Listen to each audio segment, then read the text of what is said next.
Falling Out, the Politics of Generation GWOT.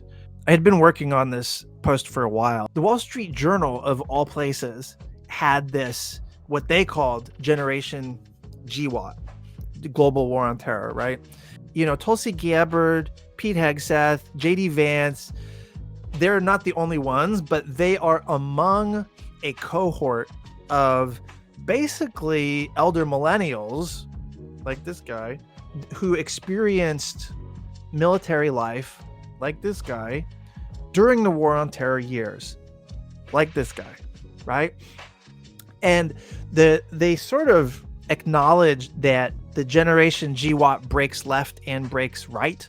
If you're growing up in an era that is known as the global war on terror, as like the framework you exist within, where you are expected to go along with like everyday life while there's a global war going on, while your government is doing that, it's going to affect you. It's going to affect your worldview. It's going to affect how you see things, right? And what's special or unique about the people who grew up during the War on Terror years, but who were professionally at the coalface of it, is that they were like kind of the point of production for American primacy. You know, like the warfighters who were at the coalface, and I didn't actually see combat because I was in the fucking Air Force, but like it's people who were in uniform who were at the coalface of American primacy. That was the point of production for this grand strategy, this predatory way of relating to the world that we call primacy. And what Hegseth and Gabbard and JD Vance and like basically the right-wing Generation GWOT, what they represent is an alienation and a disgust with the global war on terror as they saw it. And it's not clear if they're just fucking cynical or not, or like if they've learned the wrong lessons. Like what I think I see from them is an alienation from the war on terror, but without learning like any real lessons from it. So like they have turned rightward and embraced kind of ethno-nationalism and like doubled down on American exceptionalism in response to these 20 years of failed wars. Like they look at the cost of it and they think like, this is because we were trying to like build nations. This is because we were too do-gooder and we need to be more bare knuckle. Like that's the sort of the right variant of Generation GWOT. And that's kind of bullshit. Like obviously, I mean, I think ethno-nationalism as a fucking foreign policy, and certainly imperialism as a foreign policy, Trumperialism, that is a mutation of Generation GWOT. That is still primacy. That's not post-primacist. Imperialism is its own it's a variant of primacy, you know? And so like they're not like abandoning primacy. They're not trying to relate to the world in other than a predatory way. They're going to relate to the world in a hyper predatory way. But anyway, the thing that I think is notable about this, about the existence of Generation GWOT, and the fact that Generation GWOT is on the mic, you know, speaking out to the public, writing, engaging in policy debates and shit, but also in the halls of power, literally the vice president coming in, the DNI coming in, the Secretary of Defense coming in, possibly if he doesn't, you know, if he can get through confirmation hearings, like people in power now, the political class has within it Generation GWOT people. And the thing that we share in common is a kind of disgust and alienation with the defense industrial complex, with the notion of forever wars, right? The right-wing version is taking this in an imperial direction. Which is a total failure to have fucking learned anything, in my view. It's a continuation of GWOT by another name. Those guys, like, they still represent something in common with people like me, which is that like we we see that at a minimum, at a very bare minimum, being against World War III, being against forever wars is smart politics. So even if these right-wing fucks are just pure cynics and political opportunists, which I would not doubt it. I mean, like, that's very plausible.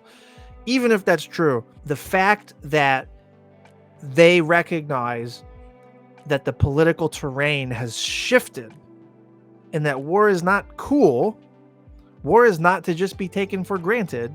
My take here is that the experience of Generation GWOT represents a crisis in the social reproduction of American primacy.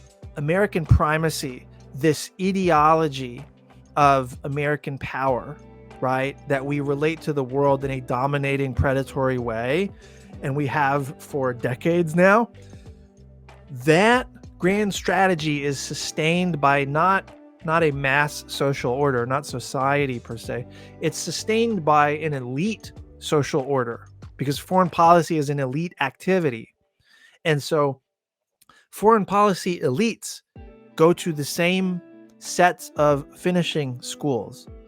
They have the same sets of vocational experiences, working in law or Wall Street or increasingly tech or in government. And it's basically like limited to those areas, right? And primarily now, like they work in fucking think tanks, and then they get their money from tech or Wall Street or law. I was part of that system for a while. And when I was part of that system, I watched how their social order sustained itself and reproduced itself. And it was by cultivating a bubble of sort of like homogenous common sense and conformity intellectually. And so what they were doing was like your life, like you literally spent it all giving very anodyne pull quotes to journalists and then going on fucking trips, often to like nice places, you know, Japan, Australia, Korea. And then when you weren't going to the nice countries, when you were going to countries that were less developed, which are very nice, by the way, but you would not experience the countries as they exist. You would only go visit the sort of richest, bougiest enclaves within the countries. So your experience of foreign worlds was simply a copy and paste of corporate Americana, Starbucks. And the world is a Starbucks and a luxury hotel lobby.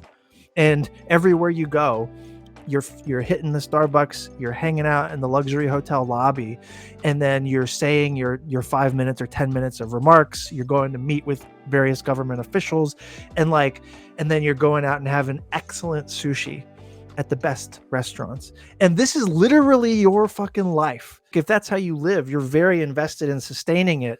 And the price of staying within that lifestyle is intellectual conformity. It is accepting the common sense of the people around you who are also hanging out in the luxury hotel lobby, who are also eating the excellent sushi. You have accepted that American power is a greater good. It's a public good. Our primacy is to the world's benefit. That's what you fucking believe. You operate in this idea space where you're supposed to be coming up with like policy ideas about what is to be done, what should we do, but it's from the premise that America is the exceptional nation and that there's lots of bad guys in the world that just don't like us for mysterious reasons, and also that American power is the solution to basically all problems. And it's like you're coming up with policies about what is to be done, but it's within those constraints. So no wonder all you can come up with is fucking extended deterrence, you know? No wonder all you can come up with is like $1.7 trillion of nuclear modernization. No wonder you think it's really important to support Israel during its genocide in fucking Gaza, you know? No wonder you think war on the Houthis accomplishes something. No wonder you think $900 billion Pentagon budget is worthwhile. worth the trade-off, worth the homelessness, the record homelessness happening in America. My point with all of that is simply that, like, this predatory way of relating to the world that we call American primacy, that is experiencing a crisis of social reproduction. Okay?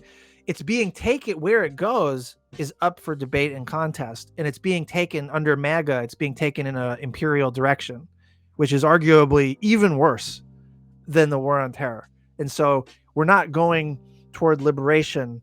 You know, the mountaintop is in the rearview mirror, not in front of us, unfortunately. But it's notable that, like, the political coalition, the foreign policy coalition, the social order of these elites and their fealty to primacy, that is being disrupted. Generation GWOT has experiences that these other foreign policy elites, these mandarins, the wonks, do not have. And so the Generation GWOT people within the foreign policy world and within the political world especially, they are going a different way. How does that find expression? Sometimes it's like suspending aid to Ukraine or forcing a settlement or something. Sometimes it might be working out a deal over Taiwan. Sometimes it might be straight up fucking gangster imperialism. Annex Greenland and the fucking Panama Canal. We don't know where this will go, but it's significant that there has been an unsettling. Primacy is no longer reproducing itself. That hermetic seal that we've had that has prevented the ability to change foreign policy has broken. Now there's space for change, and we're operating on a different terrain than before. And I'm pretty sure the last people to grasp this are the Washington foreign policy elites. The libs are going to be the last to fucking understand that primacy as they have known it is gone. And if they're defending it, they're defending a dead project. And I think in some ways that's what the Biden administration has already been doing. It's just that we couldn't see the impact of Generation GWOT disrupting and unsettling everything until they started coming into political power. And Generation GWOT had no political power in the Biden years, but they're definitely coming to power during the Trump years, Trump 2.0 years. Unfortunately, it's the right-wing version of it, which is ethno-nationalist and clearly fucking imperial. Trumperial.